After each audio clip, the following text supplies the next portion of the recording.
ძალაუფლების 58 კანონის 31 კანონის განხილვა.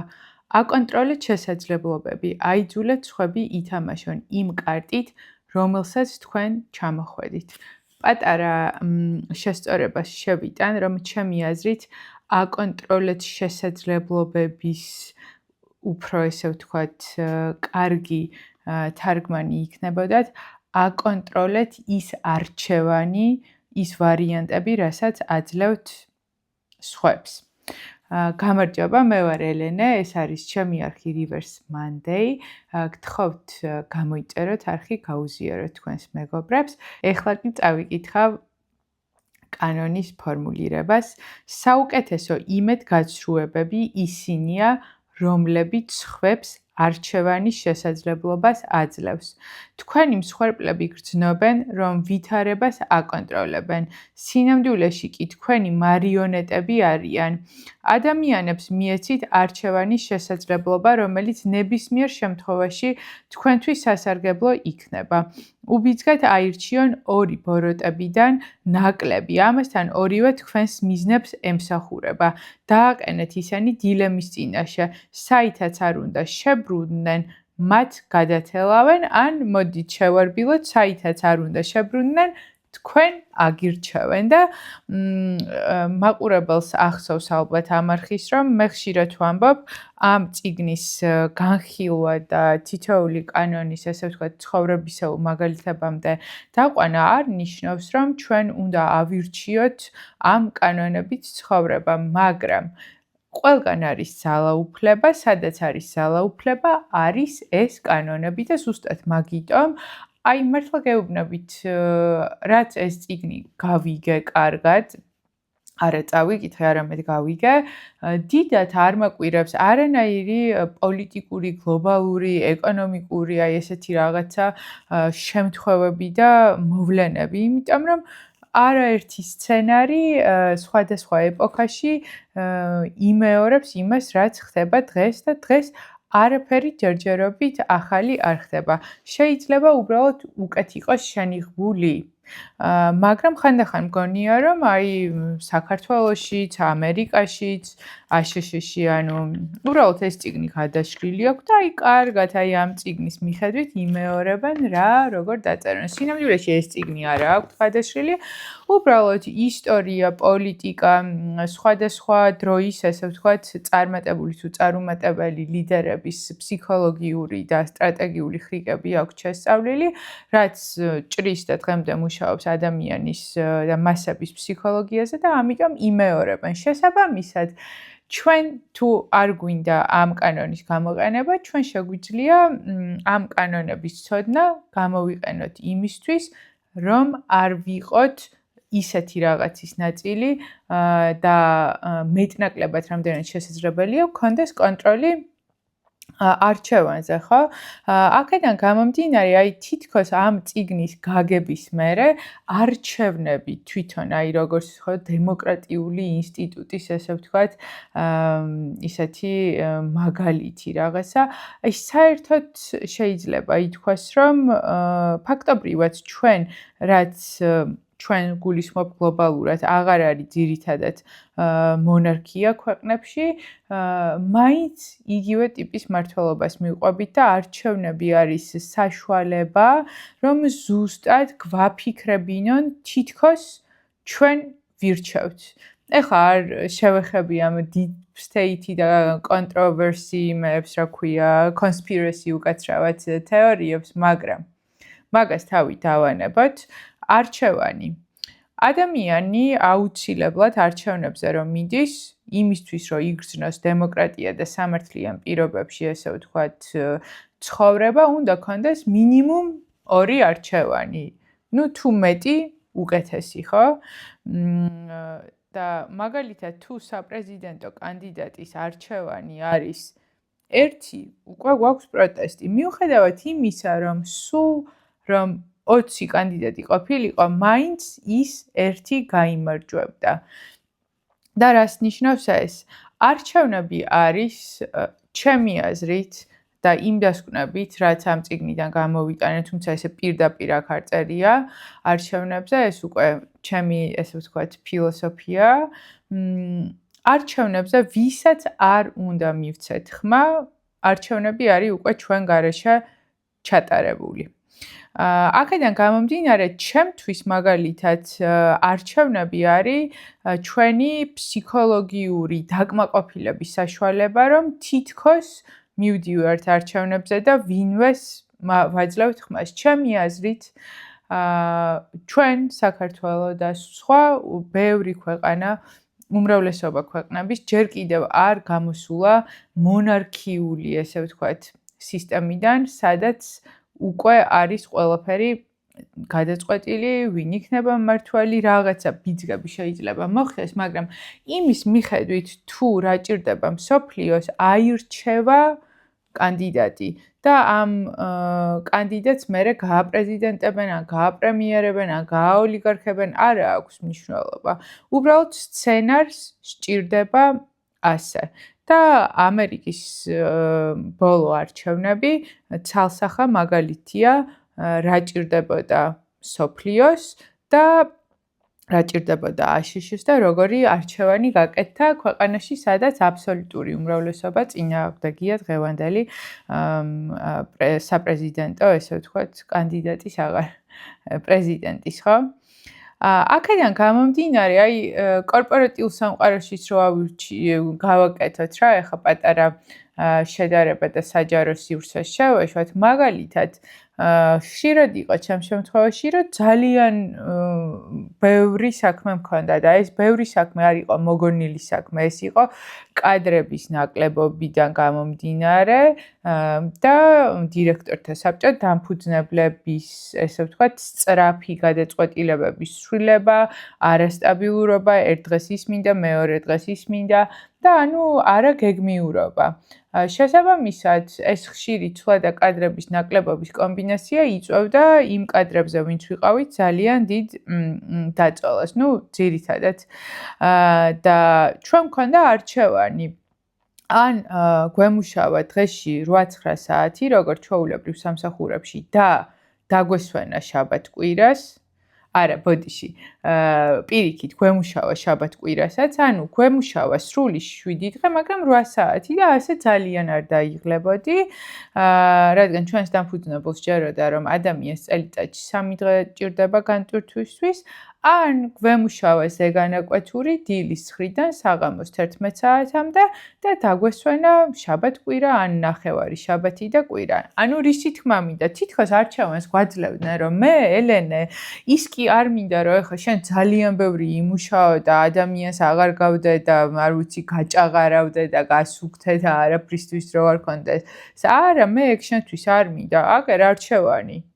თუ გინდა სტაბილური მოკლე სამუშაო დღეები გქონდეს, მაგრამ 7 დღეს თუ იმუშავებ, ჩაეტევი და თუ შაბათ-კვირას გინდა ქალაქგარეთ გასვლა და ოჯახის წევრებთან დროის გატარება, ან მეგობრების ნახვა, ან დასვენება, მაშინ კი ბატონო იმუშავო გვიანობამდე, ამასაც არ გიშლი, მაგრამ ნუ დამატებით ანაზღაურებასაც ნუ მომთხოვ, ხო? იყო არჩევანი, მაგრამ როგორი არჩევანი იყო? ორივე დამსაქმებლის, ესე ვთქვათ, სასარგებლო არჩევანი, ხო? აქედან გამომდინარე, ხშირად მით უმეტეს თუ ვართ დასაქმებულები და ესე ვთქვათ, მონაწილეობთ კიდევ აი ბრბოს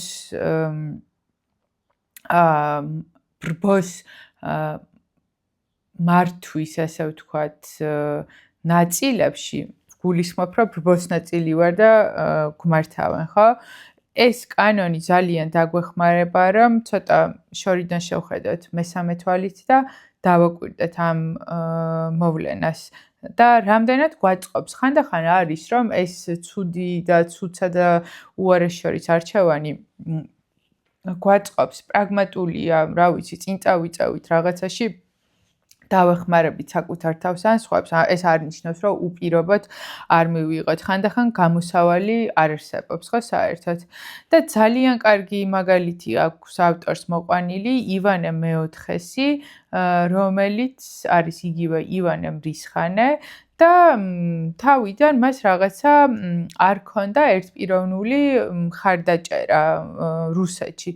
და იყო იქ ეს დიდგვაროვნების კლასი, ბოიარები, რომლებიც ძალიან ცუდად ახსოვთ რუს ხალხს, ძალიან ცუდად იქცეოდნენ და ისინი იყვნენ მთავარი, ესე ვთქვათ, დაპირისპირებული მხარე ივანესთან და იადგა ივანე მეოთხე დატოვა მოსკოვი თავისი თანხლები პირებით, სამკაულებით, ძვირფასეულობით, მოკლედ ესე პომპეზურად დატოვა მოსკოვი და ხალხმა დაინახა და დაიწყო სრული შოკი. არ ჩანდა ერთი თვე, არ ჩანდა ორი თვე და რა მოხდა? ეხვეწებოდნენ დაბრუნდი, ის არ ბრუნდებოდა და საბოლოო ჯამში უკაცრავად შეიძლება ჩემი ძაღლის ხმა ისმის. საბოლოო ჯამში დაბრუნდა თავისი პირობებით და მიიღო, ესე ვთქვათ, უპირობო თანხმობა თავის მართვის წილზე, რომელიც იყო საკმაოდ ტირანიული, ოღონდ ბოიარები არ ყოფილიყვნენ, ხო? ანუ დააყენა არჩევნის წინაშე, დაანახა რეალობა რა შეიძლება ყოფილიყო. კი შეიძლება მე ტირანი ვარ, მკაცრი ვარ, ისეთი ვარ, ასეთი ვარ, მაგრამ აი ისინი მგლები არიან, სათითაოდ დაგძიძგნიან, ხო? და სხვათა შორის საქართველოს უახლესი ისტორიიდანაც პოსტსაბჭოთა საქართველოში გვაქვს ეგეთი მაგალითი და ვიტყვი, ამოვიკითხავ ახლა ჯერ წიგნიდან. დადგა არჩევანი სამოქალაქო ომსა და დესპოტიაზე, დათანხმებას შორის. რუსეთის საზოგადოების თითქმის ყველა ფენამ აირჩია ძლიერი მეფე, ივანეს მოსკოვში დაბრუნებისა და წესრიგის აღდგენისკენ მოუწოდეს და დიდი ზარზეიმით დაბრუნდა. რუსები ვეღარ დაიჩივლებდნენ მის დიქტატორულ მმართველობაზე, თავად მიანიჭეს ეს ძალაუფლება. საქართველოს მაგალითს რაც შეეხება, გავიხსენოთ, რომ არ ვიცი, ავირჩიეთ არაფორმალურად, მაგრამ მაინც ავირჩიეთ და ნდობა გამოუცხადეთ ჯაბა იოსელიანს, იმიტომ რომ ხო, ესე არა, უზაღლო ქვეყანაშიო კატები ყეფენო თუ შეიძლება ეხა გადავაკეთე, მაგრამ ესე გამოვიდა და შემდეგ ნახეთ ჯაბა იოსელიანი იყო საშინელება, მისი პერიოდი საშინელება და რა მოხდა? ედუარდ შევარდნაძე არ უყვარდათ საქართველოში, მაგრამ ის არ ჩამოვიდა, ის ჩამოვიდა ხვეწნით. ჩვენ ველოდებოდით, რომ ის ჩამოსულიყო. კი არ დაგვაძალა, რომ ჰოპ დაიშალა ახლა და მე ჩამოვალ, არა. ჯერ გაჩნდა უკიდურესად, ესე ვთქვათ, ცუდი დეფიციტური პერიოდი, დაგვავიწყდა ის რაღაცეები, რატომაც არ მოგწონდა შევარდნაძე და მასა ნორმალური არავინ არ იყო და აგვარჩევინა თავი. მე არ მჯერა იმის, რომ მას არ უნდა და ბევრი არ უნდა და პრეზიდენტობა ძალიან კარგათაც უნდა და იმიტომაც იყო იმდენი წელი პოლიტიკაში, მას მერე რაც დაბრუნდა და მანამდე ხო ცალსახად, ესე ვთქვათ, უნდა და მაღალი პოლიტიკური თანამდებობა და ეხა პოსტსაბჭოთა სივრციდან ყველაზე რეალური კანდიდატი იყო მისი საქართველო. აქედან გამომდინარე, მაშინაც არ გქონდა არჩევანი, უბრალოდ გაგვაკეთებინეს ისეთი ორი კარტი მოგვცეს, რომელზეც ესე ვთქვათ, ჯაბა თუ ედუარდი ავირჩევდით ედუარდს, ხო? და ისევ დაუბრუნდები ავტორს. განზე გადგომა და გაუჩინარება არის კონტროლის კლასიკური ვარიანტები. ხალხს აცნობებთ, რომ თქვენ გარეშე ყველაფერი დაინგრევა და სთავაზობთ არჩევანს. მე განზე ვარ და თქვენ იწუნევთ შედეგებს. ან დავბრუნდები იმ პირობებით, რომელსაც გიკარნახებთ. ადამიანების კონტროლის ამ მეთოდის პირობებში ისინი ირჩევენ იმ ვარიანტს, რომელიც თქვენ გაძლევთ ძალაუფლებას, რადგან ალტერნატივა ძალიან უსიამოვნოა. თქვენ მათ აიძულებთ იმოქმედონ, მაგრამ ირიბად. ისინი ფიქრობენ, რომ აქვთ არჩევანი, ამიტომაც უფრო ადვილად გაებმებიან თქვენს დაგებულ მახეში. და შევარდნაძის მაგალითი მოვყევი, შეგვიძლია კიდევ უფრო განვავრცოთ, ძალიან საინტერესოა ჩემთვის საქართველოს ისტორია, მაგრამ აი ამ მაგალითიდან ერთ სამსახურეობრივ იმას მოვყვები, მაგალითიდან კი არა და ჩანაწერიდან, რასაც გვეუბნება ავტორი, რომ განზე გადგომა გაუჩინარება. განზე გადგომა და გაუჩინარება ასევე არის სამსახურში საშუალება, რომ დაგაფასონ. ვითომ დაფასებული ხარ, ხედავენ, მოწონ ხარ, არ ვიცი, ხელფასაც გიმეტებენ, მაგრამ არ გიცვლი ამ პოზიციას რა, იმიტომ რომ იმდენად კარგად ასრულებ იმ შენს პოზიციაზე საქმეს, რომ ის უფრო რთული იქნება მათი აზრით, რომ შენი შემცვლელი მოიყვანონ, ვიდრე შენ გაწინაურონ და არ ვიცი, აგაყვავონ და წინ ტექსტიან. ურჩევნია მან ჩაგტოვონ. და რას შვებით? ვხედავთ სამსახურში პოტენციალს, არის პოზიციები და ვხედავ საკუთარ თავში პოტენციალს. მე პირადად ავდექი და დავწერე განცხადება სამსახურიდან წამოსვლის შესახებ. ოღონდ ეს არ იყო მოჩვენებითი იმ თვალსაზრისით, რომ მართლა ვაპირებდი წამოსვლას, ის პოზიცია აღარ მოკმაყოფილებდა და თუ არ მოკმაყოფილებს, რა შვები? ან ვიცვლი, ან მოვდივარ, ან მაწინაურებ, ხო?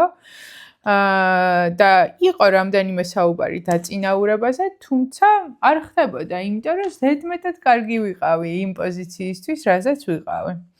და ჩემი ხარისხის დაგდებას მერჩივნა ან შემოლაწუნება და შედეგის მიღება, ან ახალი სამსახურის პოვნა. სხვათა შორის ერჩევასაც გეტყვით, რომ ჯობს ახალი სამსახური შეთავაზება გქონდეთ და ეს ნაბიჯი ისე გადადგათ, იმიტომ რომ ბევრად უფრო თავდაჯერებული იქნებით ამ პროცესში და რა თქმა უნდა რისკების დაზღვეული გექნებათ. უბრალოდ მე უკვე მქონდა სხვა ონლაინ სამსახური ბევრი წლის და არ მჭირდებოდა რომ მეპოვა ახალი. და აი ნახეთ რა მოხდა. დავწერე განცხადება რომ მივდივარ, ჩემი უფროსი შოქში ჩავარდა. იმავე დღეს არ ცხოვრობდა, ერთის და იგივე ქვეყანაში არ ცხოვრობდით. ჩამინიშნა ზარი, ანუ ონლაინ შეხვედრა. მითხრა რომ გთხოვ არ გაუგზავნო ეს HR-ს, არ უთხრა არავის, მომეცი დაახლოებით 2 თვე მითხრა, მომეცი 2 თვე იმისთვის რომ აი კონკრეტული, ესე ვთქვათ, პოზიცია გითხრა რაღაცა. და ზუსტად ესე მოხდა ჩემი დაწინაურება პანამასა და კოლუმბიაში. გადაყვანა ხელფასის გასამმაგება და რა ვიცი მართლა 23-22 წლის ელენესთვის საოცნებო სამსახურის ესე ვთქვათ მოპოვება, ეს მოპოვება იყო. მე თვითონ გავუკეთე ფორსირება, ხო, ამ იმას. ამიტომ ამ შემთხვევაში გამომადგა არჩევანი არ დავუტოვე, არჩევანი იყო მარტო 2. ან სამსახურიდან მივდიოდი, ან მნიშვნელოვნად მაწინაურებდნენ, არა 20% ხელფასის მატება და არა რაღაცა 2 თვის ბონუსი, არამედ ძალიან მნიშვნელოვანი უნდა ყოფილიყო და დიდი. და ნუ 50-50-ზე იყო, ხო, შეიძლება და ეთქვა წადი სამსახურიდან, მაგრამ წავიდოდი და ვიპოვნიდი სხვა სამსახურს და ბედნიერი ვიქნებოდი, ხო, არ ვიქნებოდი მუდმივ უკმაყოფილებაში. ამიტომ კორპორატიულ სამყაროშიც მშვენივრად გამოგვადგება ამ კანონის ცოდნა იმ ადამიანებს, ვისაც არ გვინდა საჯარო სივრცეში ყოფნა, თუმცა საჯარო მოხელეებიც თუ არიან ჩაუნაცვლებელი თავის პოზიციაზე, შეუძლიათ რომ ესე ვთქვათ, გააკეთონ იგივე სვლა. ეხლა კი წავიკითხავ წიგნიდან. იმის ილუზია, რომ სიმდიდრე, დიდება, ან გრძნობიერი სურვილების დაკმაყოფილება შეიძლება ერთ დღეს ციდან ჩამოვარდეს და თქვენი მსხვერპლის ხელში ჩავარდება, დაუძლეველი სატყუარაა და აუცილებლად უნდა შევიდეს თქვენი ხრიკების სიაში. ეს იმედი ძალიან სუსტი აიძულებს ადამიანებს შეეგუონ ყველაზე აბსურდულ სიტუაციებს, რადგან მათ უტოვებს ყველაზე მნიშვნელოვანს ოცნების შესაძლებლობას. არჩევანის ილუზია გამრავლებული მომავალში ბედნიერი მოვლენის ალბათობით დაგეხმარებათ ყველაზე ჯიუტი და ეჭვიანი მიამიტების მოტყუებაში და ისინი თქვენს კაშკაშა ბადეებში აღმოჩნდებიან. მოდი დავანებოთ თავი ჩვენს ხრიკებს და ჩვენი ხრიკების კრებულში უნდა იყოს თუ არა, მაგრამ აი მოგიყვანთ ძალიან ნათელ მაგალითებს, როგორ გამოიყენება ეს. ლოტარია, რომელიც ძირითად შემთხვევაში არის სახელმწიფო სათამაშო ბიზნესი, ხო? თუმცა იმდენად იაფიღირს ერთი ბილეთი, რომ არ აღიქმება დამოკიდებულება და რა ხდება? დაპირება, რომ ერთ ლარად შენ მოიგებ 1 მილიონ ლარს, მანქანას, არ ვიცი, სახლს, იმას, ამას, ანუ იმდენად დიდ რაღაცას გპირდებიან პატარა რაღაცის სანაცვლოდ, რომ ადამიანური ფსიქოლოგია, სიხარბე, მომხვეჭელობა, სიღარიბიდან ამოსვლის სურვილები, ყველაფერი ერთად, ესე ვთქვათ, იმარჯვებს და შენ ხდები ლოტარიის მსხვერპლი. მეორე, აი, კაზინო, რაც საქართველოში ძალიან მოდებულია, ხო? კაზინოს რა არის? დაპირება, გაივლი G-კლასიან, Porsche, ან ის მანქანა, Ferrari, რაღაცა ბავშვობის ოცნებებს გპირდებიან, რომ შემოდი ჩემთან და აი რა არის ახლა 100 ლარი დახარჯა და ნახე სამაგიეროდ რამხელა შანს გაძლევ, ხო? შეიძლება ცხოვრება შეგეცვალოს. იგივე ეს 31 კანონი მანდაც, ხო? ანუ ადამიანის ხარბ ფსიქოლოგიაზე მორგებული ტრამვებს რო თავი დავანებოთ. ეხლა ძალიან აქტუალური თემა რაც არის საქართველოში, რაც ჩამოვედი, ჩემ გარშემო ყველა საუბრობს თაღლითურ call ცენტრებზე, რომ აქედან ურეკავენ სხვა ქვეყნის მოქალაქეებს და ატყუებენ, ესე ვთქვათ, ფულის და ინვესტიციების და ასე შემდეგ. მანდაც რა ხდება? ანუ მომეცი 1000 ლარი თუ 1000 დოლარი და შენ გექნება 3 თვეში 100,000. და დაიბინდა ადამიანის გონება, ვეღარ ხედავს ვერც რისკს, ვერაფერს. აი ამ რაღაცა დიდი ამონაგების გარდა, ხო? კიდევ რაში გამოიყენება და სხვათა შორის სულ იყო, რომ აი ვეკითხებოდი ადამიანებს, რომ როგორ შეიძლება, რომ ვერ ხვდებოდეს, რამდენი განცხადება უნდა გააკეთო, ეხლა მაიმარკეტზე კამერა ავჭურთ და გასაყიდო და წერია პირდაპირ, რომ იმიტომ რომ ჩვენთან მონაცემებს დებთ, შეიძლება დაგიკავშირდნენ თაღლითები, არ მიცეთ ბარათი. მაგრამ შემოდის ზარი და მეუბნება, რომ გადმომირიცხე 20 ლარი და მე შენ საღამოს შაგირიცხავ 5,000 დოლარს. ვუტრირებ, მაგრამ სულ დამავიწყდა ის, ესე ვთქვათ, გაფრთხილებები, ხო, რაც ჩემ გარშემო არსებობს, იმიტომ რომ აი დამაბრმავა ამ შემთხვევაში სიხარბემ და არა უცოდინრობამ. თუმცა მე მეგონა, რომ უცოდინრობა იყო და ეხლა დავწმუნდი, რომ არ არის მაგალითებით, რაც არის გარშემო, საკუთარი თავითაც როგორ ვოპერირებ, რაც ხარბი არ ვარ და იყო ჩემს ცხოვრებაში, როცა სიხარბე იყო ჩემში, თუმცა ძირითადად ვიჭერდი ხოლმე, აი ეს ზარი, SMS-ი ჩარიცხე, გადმორიცხე, არც კი შემოდის, ანუ პირდაპირ რაღაც წაუკითხავებთან ერთად იშლება, ხო? იმიტომ რომ არ მაინტერესებს ეგ მოგება. აღარ მჯერა, უბრალოდ მკაცრი ფილტრი მაქვს დაყენებული, რა დავიჯერო, რა არა. ასევე ხშირად იყენებენ მაინც და მაინც ახლა კაზინო, ლოტარია და თაღლითურ call ცენტრებზე რომ არ ვისაუბროთ, ვითომ ექსკლუზიური შეთავაზება. ფასდაკლება მხოლოდ დღეს. დაგვრჩა ერთი ნივთი. შეუძლია იყიდოს მარტო ერთ ადამიანს, დამრჩა 3 ადგილი, მარტო 2-ს გადაგიღებთ ფოტოს. უნდა იყო ესეთი რომ იყიდო ჩემი რაღაც. აი ეს ვითომ ექსკლუზიობა ქმნის ბუმს და აი უნდება ადამიანს, განსაკუთრებით ქართულს, რომელსაც ქართული ფინანსური საბჭოური იდენტობა აქვს, სადაც ნივთები არ იყიდებოდა და ყველაფერი უცხოური იყო. ესე ვთქვათ, ექსკლუზიური, ხო? აქედან გამომდინარე, ძალიან მე უკვე ისე გავარჯიშე ტვინი ამ კანონთან მიმართებაში, რომ რასაც აწერია ექსკლუზივი, მე განმიზიდავს მაგალითად.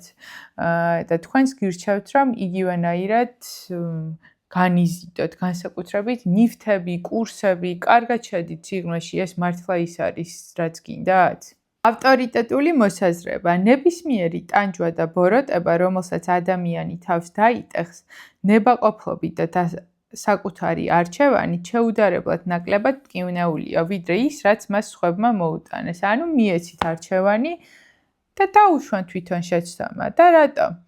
ხშირად როცა ადამიანი თვითონ აირჩევს და კისერს წაიტეხავს, ამაზე არ ყვება, ან თვითონ მიუღებლობა აქვს, არც აღიარებს, რომ ის დაემართა და რაღაცა ის მომენტი აქვს, რომ ან სულელი გამოჩნდები, ან უჭკუო, ან დამცინებენ და მოკლედ თავის თავში გადახარშავს რა და თან აი ეს თავზე იძულებით რო არ არის მოხვეული და არა იძულებ და მაინც იმას გააკეთებინებ, რაც გინდა რომ გააკეთოს, უფრო მსუბუქად მიიღებს და სხვათა შორის ზოგადად ადამიანის ბუნება ესეა, რომ ჩვენ თვითონ გვიყვარს შეცდომების დაშვება და არ გვიყვარს სხვების მაგალითებზე სწავლა.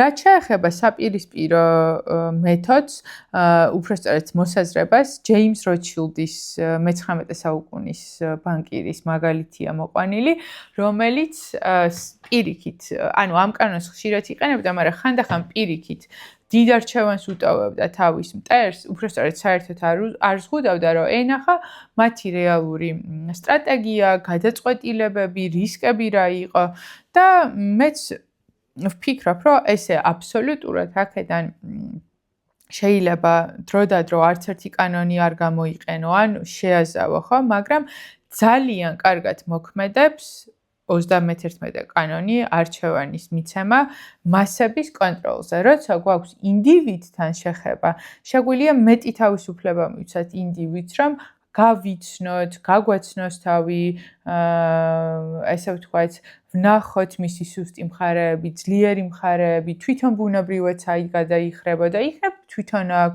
უკეთესი იდეა, ვიდრე მე შეიძლება ხო არჩევანი მივცეთ. ამიტომ ამ კანონთანაც შეგვიძლია არ გქონდეს ესეთი აბსოლუტური და ტოტალიტარული დამოკიდებულება და უბრალოდ დავაკვირდეთ, როდის ჩვენზე იყენებენ და თუ არ გამოგვადგება ჩვენზე გამოყენება, დისტანცირდეთ ამისგან, ან პირიქით გამოვიყენოთ საჩვენოდ. ვფიქრობ, რომ დღევანდელი ეპიზოდის განხილვისთვის სულ ეს არის.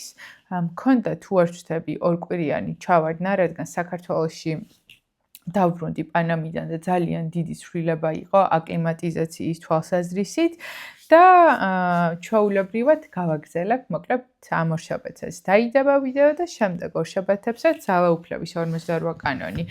ვისაც გაინტერესებთ, სულ დაგვრჩა რაღაც 17 კანონი და ფაქტობრივად გავალთ ფინალში. აბა დროებით.